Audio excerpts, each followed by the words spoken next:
बिस्मिल्लाहिर्रहमानिर्रहीम। स्टूडेंट्स, आज हम बायोलॉजी क्लास 9 में यूनिट नंबर 8 जिसका नेम है न्यूट्रिशन, उसमें हम डिस्कस कर रहे हैं digestion in the human being. First वाली वीडियो में मैंने आपको बताया ओरल कैविटी के बारे में हमने देखा, और उसके बाद ओरल कैविटी के बाद जो फेरेंक्स है एलिमेंट्री कैनाल का सेकंड वाला पार्ट, आज हम उसको डिस्कस करने वाले हैं कि फेरेंक्स क्या है। बोलस मैंने आपको प्रीवियस वीडियो में बताया था कि बोलस जो है वो एक स्मॉल स्लिपरी स्फेरिकल मैस है जिसको हमने बोलस का नाम दिया था। तो ये बोलस जो है ये जब स्वॉलो किया जाता है तो ये पुश हो जाता है down by the movement called the peristalsis. Peristalsis एक ऐसी मूवमेंट है, एक वेव लाइक मूवमेंट है कंट्रैक्शन और रिलैक्सेशन की, जिसमें हमारे स्मूथ मसल जो है एलिमेंट्री कैनाल के वो रिलैक्स करते हैं, कॉन्ट्रैक्ट करते हैं, और उन वेव लाइक जो उनकी मूवमेंट होती है उनको हम नाम देते हैं पेरिस्टालसिस का। तो बोलस जो है वो स्वॉलोड हो जाता है और पास्ट पुश किया जाता है by the movement of the peristalsis. तो पेरिस्टालसिस की डेफिनेशन अगर आ जाए तो हम उसको किस तरह से डिफाइन करेंगे? The ways of contraction and relaxation in the smooth muscles of the walls of the alimentary canal. Alimentary canal के जो स्मूथ मसल्स हैं जब वो कंट्रैक्ट करते हैं या वो रिलैक्स करते हैं तो उनकी वेव्स लाइक मूवमेंट को हम क्या नाम देते हैं? पेरिस्टालसिस का नाम देते हैं।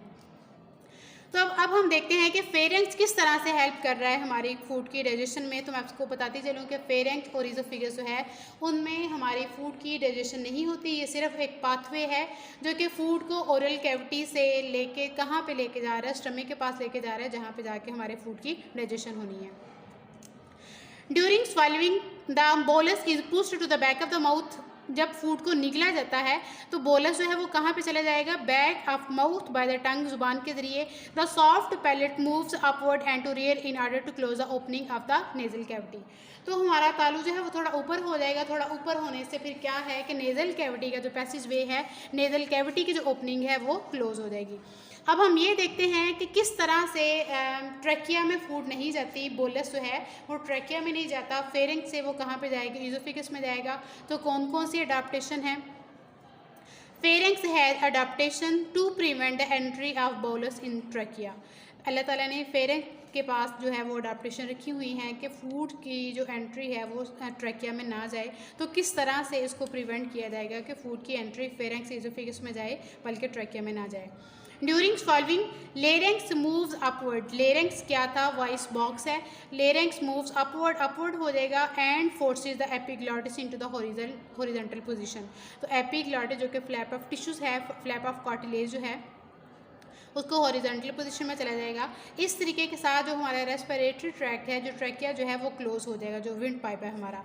The beginning of the swallowing action is voluntary. जो हमारा फूड निगलने का जो प्रोसेस है वो वॉलंटरी है। वॉलंटरी का मतलब ये कि हम अपनी मर्ज़ी के साथ फूड को निगल सकते हैं। But once food reach the back of the mouth, लेकिन अगर एक दफ़ा फूड जो है वो हमारे मुंह के पास चली गई है, द स्वॉल्विंग बिकेम ऑटोमेटिक। तो फिर हमारा फूड को निगलना जो है वो ऑटोमेटिक हो जाएगा। मुंह में हम फूड को 2 से 3 मिनट जितनी देर भी हम रखना चाहें हम रख सकते हैं। तो लेकिन जब हम उसको निगल लिया यानी कि मुँह के पीछे फूड चली गई तो फिर वो ऑटोमेटिक प्रोसेस हो जाएगा। उसके बाद हम देखते हैं कि ईज़ोफेगस जो है वो किस तरह से अपना पार्ट जो है वो प्ले कर रही है डाइजेशन में। तो ईज़ोफेगस क्या है? After being swallowed the food enter the tube called oesophagus. जब फूड को हम निगल लेते हैं तो फूड फेरेंक्स से होते हुए किस में चली जाएगी? ईज़ोफेगस में चली जाएगी। ईज़ोफेगस जो है वो ईज़ोफेगस क्या है? ईज़ोफेगस वो कनेक्शन है जो कि फेरेंक्स को स्टमक के साथ अटैच करवा रहा है। फेरेंक्स और स्टमक के दरमियान में जो चीज़ है वो ईज़ोफेगस है। अगर मैं आपको एलिमेंट्री कैनाल थोड़ा सा रिकॉल करवाऊँ तो ओरल कैविटी जो थी वो फर्स्ट पार्ट था एलिमेंट्री कैनाल का। ओरल कैविटी के बाद क्या चीज़ थी? फेरेंक्स थी। तो फेरेंक्स के बाद क्या चीज़ आ गई? ईज़ोफेगस। ईज़ोफेगस के बाद क्या चीज़ है? स्टमक है। तो फेरेंक्स और स्टमक के दरमियान में जो चीज़ है, फेरेंक्स और स्टमक को जो कनेक्ट कर रही है जो चीज़, वो कौन सी है? ईज़ोफेगस है। अगर हम इसकी लेंथ की बात करेंगे तो अडल्ट ह्यूमन बीइंग में इसकी लेंथ कितनी है? 25 सेंटीमीटर है। और ये आपने एमसीक्यू के अकॉर्डिंग इसको करना है। ईज़ोफेगस की लेंथ कितनी है? 25 centimetre. Neither pharynx nor the esophagus contribute to digestion and the previous digestive action of saliva continue। ना तो pharynx में ना ही esophagus में फूड की डाइजेशन नहीं होगी।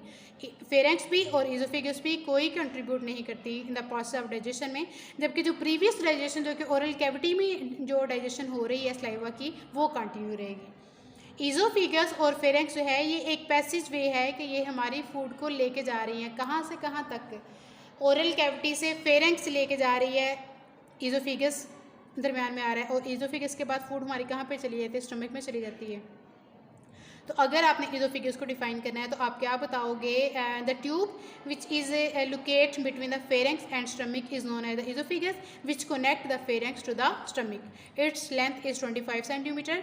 Neither pharynx nor the esophagus contributes to digestion and the previous digestive action of the saliva continue.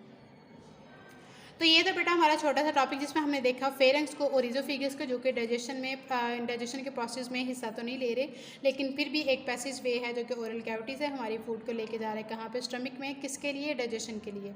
और stomach में हमारी फूड जो है वो 4 आवर्स के लिए वहाँ पे स्टे करेगी। फेरेंक्स में और ईजोफेगस में हमारी फूड की ना तो डाइजेशन होती है और ना ही हमारी फूड इन दोनों में रुकती है, वो आगे चली जाएगी स्टमक में। इंशाल्लाह नेक्स्ट वाली वीडियो में हम देखेंगे कि स्टमक और स्मॉल इंटेस्टाइन में किस तरह से फूड की डाइजेशन होगी, अब्जॉर्प्शन होगी, और जो अनडाइजेस्टेड फूड है वो किस तरह से लार्ज इंटेस्टाइन में जाकर स्टोर होगी और रिमूव की जाएगी। अल्लाह हाफिज़।